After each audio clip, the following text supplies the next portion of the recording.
격언 중에 나무만 보지 말고 숲을 보라는 말이 있습니다. 나무 하나하나를 살피는 것도 중요하지만 멀리서 숲 전체를 볼 때 비로소 깨닫는 통찰이 있기 때문입니다. 예를 들어 우리의 매일의 삶에서 모든 일에 열심을 다하고 애쓰는 것 참 소중합니다. 그러나 우리가 인생 전체를 보는 안목이 있다면 어떤 일은 내가 그렇게 애쓰고 누군가와 다투면서까지 열불 내고 시간 쏟아붓지 않아도 될 걸 하는 깨달음을 얻는 것과 같습니다. 성경도 한 장 한 장, 말씀 한 구절 한 구절 자세히 읽는 것 매우 소중합니다. 그러나 성경 전체의 큰 그림을 보게 되면 우리는 또 놀랍고 새로운 진리를 발견하게 됩니다. 그래서 우리가 성경 통독을 하는 것이죠. 그런 점에서 우리가 지난 주간 읽은 출애굽기는 이 숲의 그림을 꼭 보아야 합니다. 출애굽기는 말 그대로 애굽을 나오는 이스라엘 백성의 이야기를 기록한 성경입니다. 하나님의 백성이 애굽에서 노예로 고통받고 있는 것을 보신 하나님께서 모세를 보내어 그들을 구출하시고 가나안 땅으로 이끄시는 서사가 출애굽기의 줄거리입니다. 우리가 2년 전에 주일마다 출애굽기 강해를 듣기도 했지만 출애굽기의 많은 이야기, 즉 나무 하나하나는 다 놀랍고 신비한 하나님의 섭리와 지혜, 그 권능의 이야기로 가득합니다. 그러나 우리가 공중에서 내려다보듯이 그 출애굽기의 이야기를 크게 줌아웃해서 출애굽기 숲 전체를 보게 되면 우리는 보지 못했던 커다란 그림을 보게 되는데, 그것은 바로 저와 여러분을 구원하시고 인도하시고 우리와 함께 하시는 예수 그리스도의 모습을 보게 된다는 것입니다. 그래서 오늘은 이 예수 그리스도, 출애굽기 전체에 게시된 복음의 이야기를 여러분과 나누고자 합니다. 첫 번째는 우리를 구원하시는 예수 그리스도입니다. 이것은 출애굽기 1장부터 15장까지 말씀에서 보게 되는 그림입니다. 출애굽기는 애굽의 노예로 전락한 하나님의 백성의 이야기로 시작합니다. 이들이 분명 처음에는 요셉의 초청으로 애굽에 들어간 자유인들이었습니다. 그러나 애굽의 왕조가 바뀌면서 요셉을 알지 못하는 새로운 주인들이 이스라엘 자손을 노예로 삼아서 그들이 추진하는 국가적 대규모 건설 현장에 그냥 노역으로 그들을 부리게 된 것이죠. 이때 이스라엘 자손들은 남자만 60만 명 이상으로 크게 번성하였지만 바로의 권세와 채찍 아래에 깊은 고통과 절망에 빠진 삶을 살아야 했습니다. 더 기가 막히는 것은 시간이 지나면서 이들의 내면에는 노예 정신으로 가득 차서 자신들이 이 절망의 수렁에서 빠져나와야 한다는 자각조차 하지 못하고 있었다는 것입니다. 모세가 그들을 도우려 했을 때에도 그들은 모세를 원망하고 출애굽을 한 뒤에도 옛날이 좋았다며 다시 애굽으로 돌아가자는 소리를 수시로 할 정도였습니다. 노예 정신이 가득 찬 거죠. 이런 모습들은 예수 그리스도의 구원을 받기 전 우리의 모습과 매우 닮아 있습니다. 우리는 바로보다 더 악하고 강력한 사탄의 권세 아래에 죄의 사슬에 매여 그가 이끄는 대로 죄의 노예로 살았습니다. 그런 삶이 얼마나 절망적이고 고통스러운지 조차 깨닫지 못하고 오히려 더 열심히 노력해서 세상의 성공을 누리면 행복할 수 있다고 믿었던 죄의 종이었습니다. 그러나 우리를 긍휼히 여기신 하나님께서 어두운 밤마다 토해낸 한숨과 절규를 들으시고 우리를 구원하실 계획을 세우셨던 것입니다. 바로 하나님의 아들 예수 그리스도를 보내셔서 자기 백성을 그 거대한 수렁에서 건져내시는 것이었습니다. 출애굽기에서 그 구원의 계획은 모세라는 한 사람을 준비시키셔서 깊은 어둠을 뚫고 그를 애굽의 자기 백성에게로 보내시는 모습으로 나타납니다. 누가 봐도 어림도 없어 보이는 그 일을 하나님은 시작하시고 진행시키셨고, 누구도 상상 못한 하나님의 권능과 말씀으로 애굽의 권세를 제압하기 시작하셨습니다. 하지만 그럴수록 바로는 하나님의 백성을 자기 소유인 양 붙잡고 놓아주지 않으려고 발악을 하였습니다. 그러나 결정적으로 애굽의 바로는 하나님의 10번째 재앙 앞에 완전히 무릎을 꿇습니다. 그 10번째 재앙은 애굽의 모든 장자가 다 죽임을 당하는 심판이었습니다. 이때 이스라엘 백성들은 하나님의 지시대로 어린 양을 잡아서 그 피를 자기 집 문 주위에 바르고 그 어린 양의 고기를 먹는 것으로 그 재앙에서 모두 살아남게 됩니다. 이것은 놀랍게도 하나님의 어린 양이신 예수 그리스도께서 우리를 대신하여 십자가에서 죽으시고 그의 살과 피로 우리가 새 생명을 얻게 되는 그 구원을 예표한 사건이 된 것입니다. 그 10번째 재앙의 밤, 6월절의 밤에 이스라엘 백성은 완전히 자유를 얻고 애굽에서 나오게 되죠. 그 10번째 재앙의 밤에 이스라엘 백성들은 완전한 자유를 얻고 애굽에서 나오게 되죠. 이 구원을 되돌릴 수 없는 불가역적인 사건으로 확정지은 것이 바로 홍해를 건너는 사건이었습니다. 이스라엘 백성은 하나님이 열어놓으신 그 바다의 길로 애굽을 완전히 벗어났고, 끝까지 그들을 뒤쫓아가던 바로의 군대는 그 바닷길이 닫히면서 완전히 수장되고 망하게 됩니다. 이 홍해를 건너면서 이스라엘은 애굽의 권세로부터 완전히 자유를 얻은 새로운 존재로 거듭난 것입니다. 이것은 우리가 예수님을 믿을 때 물과 성령으로 세례를 받아 하나님의 백성으로 완전히 거듭나는 일을 상징하는 것입니다. 즉, 예수 그리스도 안에서 우리는 새로운 존재, 새로운 피조물이 된 것입니다. 아멘이십니까? 그러므로 저와 여러분의 구원은 홍해를 다시 건너 애굽으로 돌아갈 수 없는 것처럼 되돌릴 수 없는 완전한 구원임을 믿으시기 바랍니다. 물론 우리 속에 남아있는 죄의 DNA는 늘 애굽을 그리워하지만 이 뿌리 깊은 죄성은 우리가 신앙생활이라는 광야를 지나면서 완전히 하나님의 다스림을 받게 됩니다. 이것을 출애굽기의 두 번째 큰 그림, 우리를 인도하시는 예수 그리스도에게서 보게 되는 것입니다. 자, 이 그림은 특별히 출애굽기 16장부터 23장에 기록된 말씀에서 볼 수가 있습니다. 이스라엘 백성들은 자신들의 공로가 아닌 하나님의 권능과 지혜로 출애굽이라는 큰 구원을 얻었지만, 그들은 하나님이 약속하신 가나안 땅에 지금 들어가서 하나님의 나라를 이루고 살기에는 너무나 준비가 되어 있지 않았습니다. 무엇보다 그들의 내면은 애굽의 노예로 여전히 존재했고 불평과 원망을 입에 달고 살았습니다. 그들 앞에 광야라는 그 척박한 현실에 늘 불평하며 물이 없다고, 먹을 것이 없다고, 고기가 없다고 애굽의 노예 시절을 그리워하는 한탄을 많이 했습니다. 이것은 우리가 예수님을 믿고 나서도 여전히 죄성이 나타나는 모습과 많이 닮았습니다. 한편 이스라엘은 결정적으로 가데스 바네아에서 가나안 땅에 12 정탐꾼을 보낸 사건에서 그들의 죄성을 확실하게 드러냅니다. 그 정탐꾼의 보고에 10명의 부정적인 보고만 그 백성들이 듣고 하나님을 불신하며 모세를 대적하고 애굽으로 돌아가자고 외친 것입니다. 결국 이 일로 하나님은 그 정탐꾼이 다녀온 40일을 연수로 계산해서 이스라엘 백성들이 40년간 광야에서 연단시킬 것을 작정하십니다. 그런데 여러분, 이 40년의 기간 동안 어떤 일이 일어납니까?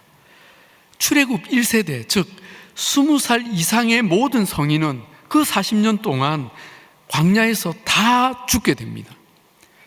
그러나 12정탐꾼 중에 하나님을 신뢰하며 끝까지 긍정적인 보고를 했던 두 사람, 여호수아와 갈렙은 하나님이 살려주십니다. 여러분, 어떤 하나님의 공동체에나 항상 부정적인 생각과 말을 퍼뜨리고 사람들 마음에 시험을 주고 그들을 넘어지게 하고 하나님의 역사를 거스르는 사람들이 있습니다. 우리 교회는 그런 분들이 없어서 정말 감사한데, 저는 지금까지 그런 분들이 은혜를 받고 하나님께 쓰임 받는 것을 본 적이 없습니다. 바라기는 여러분 모두가 모든 일에 하나님의 선하심을 믿고 긍정과 신뢰, 비전과 순종의 삶으로 하나님의 신실한 동력자가 되시기를 주님의 이름으로 축복합니다. 이스라엘 백성은 이 40년의 광야를 지난 후에 그 20살 아래의 어린 백성들, 즉 1.5세대와 그 후에 태어난 출애굽 2세대들만 가나안 땅에 들어가게 됩니다. 여러분, 우리는 이 광야의 40년의 이 과정을 보면서 우리의 구원 이후에 우리의 죄성을 하나님이 어떻게 다스리는지를 보게 됩니다. 즉, 구원받은 하나님의 백성이 광야 같은 세상을 살아가는 동안 마귀의 종으로 반응하던 우리의 옛사람은 완전히 죽고 그리스도를 닮은 새 사람으로 변화되어서 하나님 나라에 들어가는 여정을 이 출애굽기가 보여주고 있다는 것입니다. 그러므로 우리는 이 광야의 여정이 결코 하나님의 징계나 심판이 아님을 알아야 합니다.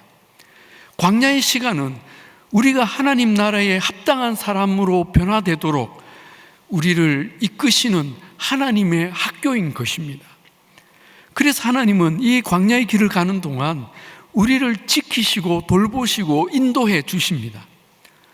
이스라엘은 그 광야길에서 사람의 상식으로는 설명할 수 없는 하나님의 특별한 보호하심과 돌보심과 인도하심을 받았습니다. 하나님은 낮에는 구름 기둥으로 그들의 그늘이 되어주셨고, 밤에는 불기둥으로 그들의 온기가 되어주셨고, 또 그 구름 기둥과 불기둥으로 백성의 가고 서는 것, 그리고 어디로 가야 할지를 정확하게 인도해 주셨습니다. 하나님은 메마른 광야에서 마실 물을 주셨고, 아침마다 만나를 내리시고 저녁마다 메추라기를 내리셔서 그들을 먹이셨습니다. 또 40년 동안 그들의 옷과 신발이 헤어지지 않게 하셨고, 광야의 짐승들과 여러 민족의 공격으로부터 막아주셨습니다. 이 모든 일을 우리는 하나님의 은혜라고 부릅니다. 그리고 이 은혜는 지금도 우리를 지키시고 돌보시고 우리를 인도하심을 우리는 믿습니다.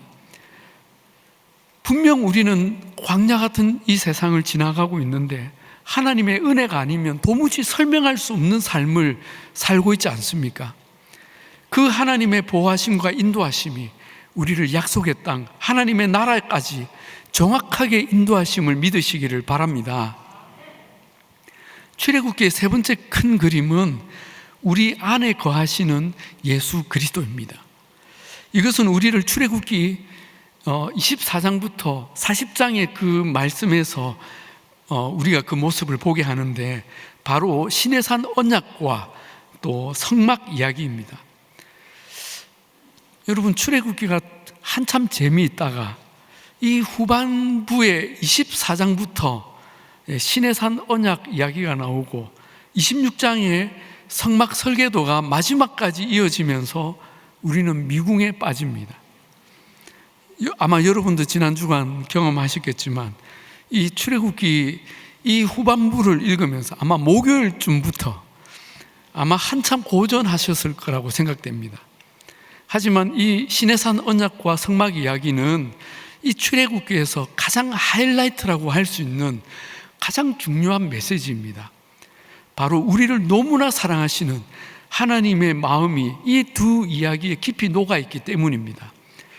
물론 앞부분의 그 출애굽과 또 광야의 인도하심도 하나님의 사랑이 아니면 설명하기가 어렵습니다. 그러나 이 시내산 언약은 지금까지 연애만 하던 남녀가 마치 결혼식을 올리는 그 사건에 비유할 수가 있고, 또 성막은 그 결혼식 후에 신혼의 삶을 묘사하고 있다고 할 수 있습니다. 자, 첫째, 하나님은 시내산에서 자기 백성과 언약식을 맺으셨습니다. 여러분, 언약이란 대개 동등한 두 당사자가 서로의 유익을 위해서 어떤 일에 협력하기로 약속하는 것이죠. 그런데 시내산에서 하나님과 그 백성이 맺은 언약은 너무 어울리지 않는 두 당사자가 맺은 언약입니다. 한쪽은 영원하고 전능하며 완전하신 하나님인데, 또 한쪽은 피조물이며 죄인이며 어떤 것도 제대로 지킬 수 없는 연약한 인간들이었기 때문입니다. 그런데 하나님은 주권적으로 이 언약을 맺으십니다. 그리고 이 언약의 골자는 이렇습니다. 나는 너희의 하나님이 되고 너희는 내 백성이 되리라. 나는 너희의 하나님이 되고 너희는 내 백성이 되리라. 그리고 그 백성이 되기 위한 최소한의 조건들을 율법으로 말씀하셨던 것입니다. 여러분, 아무리 생각해도 하나님으로서는 유익할 게 하나도 없는 이 기울어진 언약을 하나님이 주도적으로 진행하십니다. 무엇 때문이겠습니까? 이유는 한 가지뿐입니다. 하나님께서 자기 백성을 사랑하셨기 때문입니다.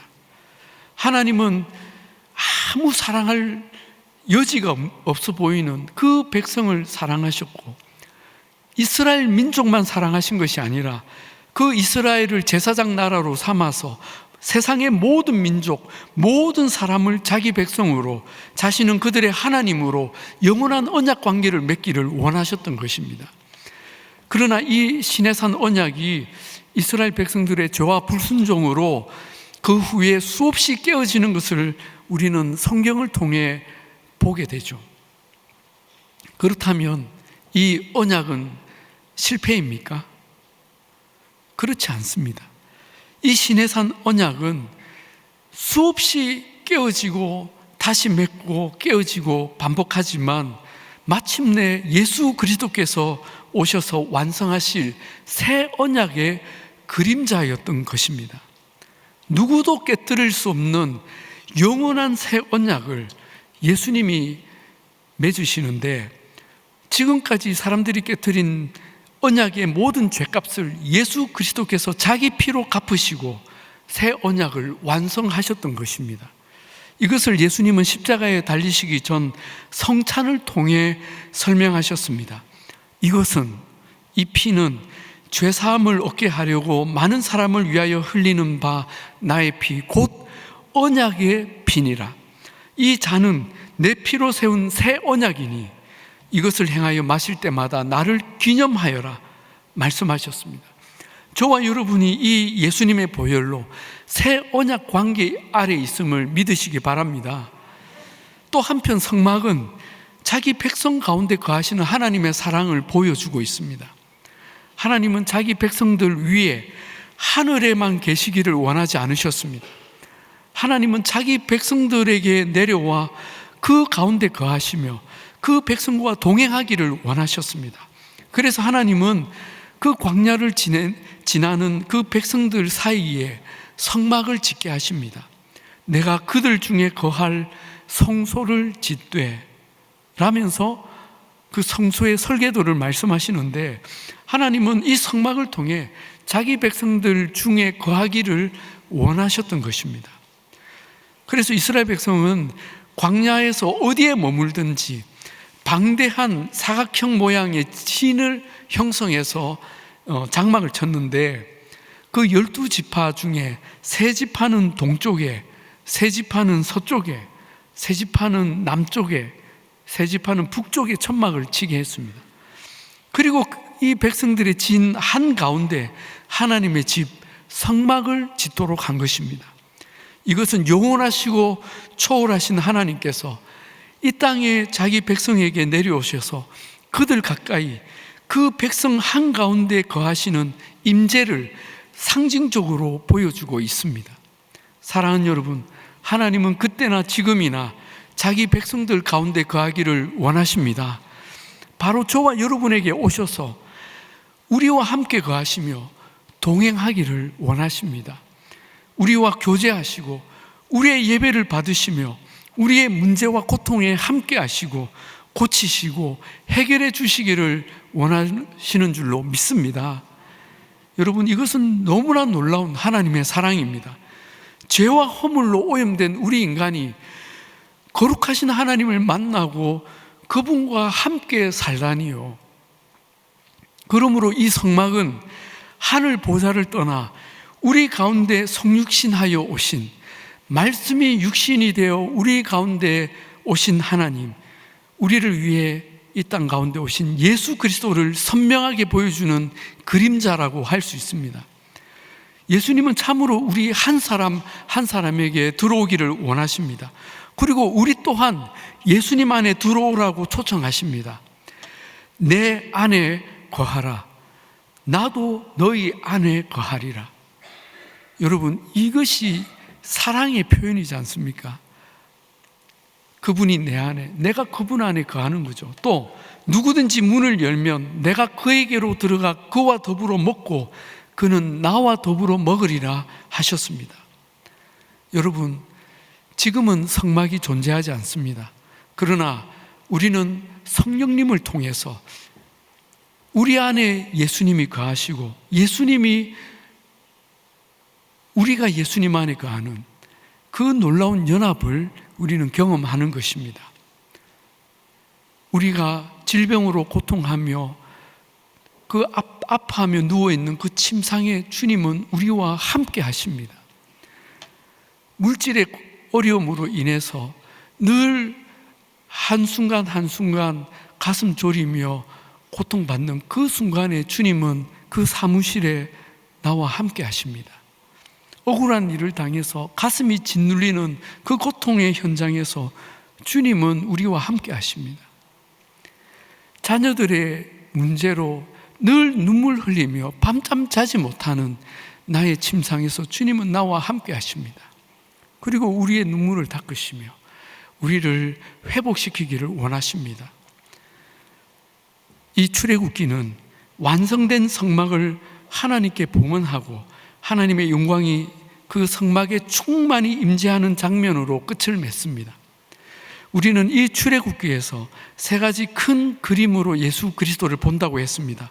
첫째, 우리를 깊은 절망에서 구원하시는 예수 그리스도. 두 번째, 우리의 광야길에서 우리를 변화시키시고 하나님 나라로 인도하시는 예수 그리스도. 그리고 세 번째, 우리가 어디에 있든지 우리와 늘 함께 하시며 우리 안에 거하시고 우리를 사랑하시는 예수 그리스도의 모습을 우리는 이 출애굽기에서 보게 됩니다. 이 놀라운 예수 그리스도의 구원과 인도하심과 함께 하심으로 우리의 모든 생애에 주님과 동행하고 마침내 예수님을 닮은 거룩한 새 사람으로 하나님 나라에 다 들어가시는 복된 저와 여러분이 다 되시기를 우리 주님의 이름으로 축복합니다. 아멘. 우리 이 시간에 함께 찬양하십시다. 오늘 말씀을 생각하시면서 우리 주 예수 나의 산소망, 이 찬양 우리 그 자리에서 다 같이 일어나셔서 함께 부르시겠습니다.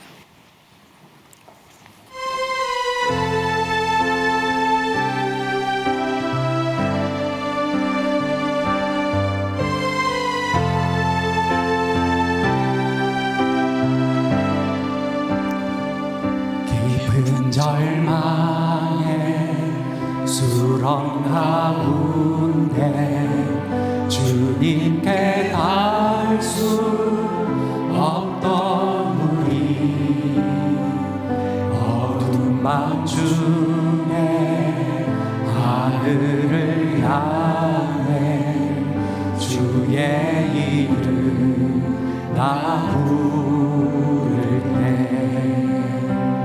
어둠을 뚫고 오신 주 사랑 나의 절망 거두셨네. 주님의 공로 다 이루셨네.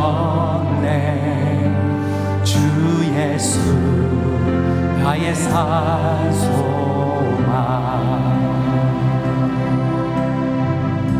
누가 주의 자를 다하나 한없는 은혜 증량할까 영광을 떠나 이 땅에 오신 죄가 되신 구주 예수 주의 십자가 내게 말하네 영원히 난 용납했네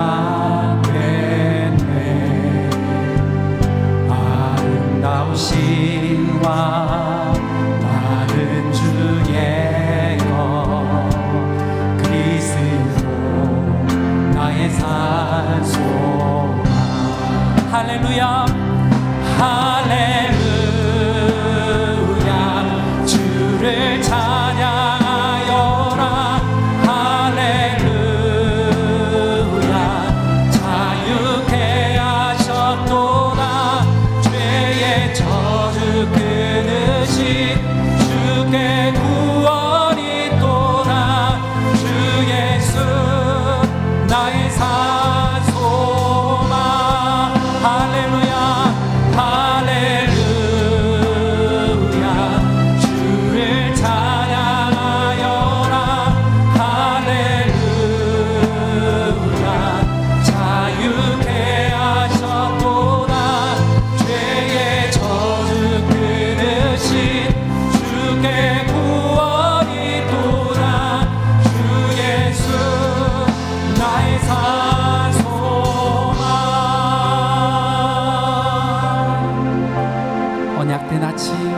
언약된 아침 장사된 몸에 부활의 호흡 시작됐네 유다의 사자 위험찬 선포 사망이 무너졌도 우리 선포합시다 이제 사망은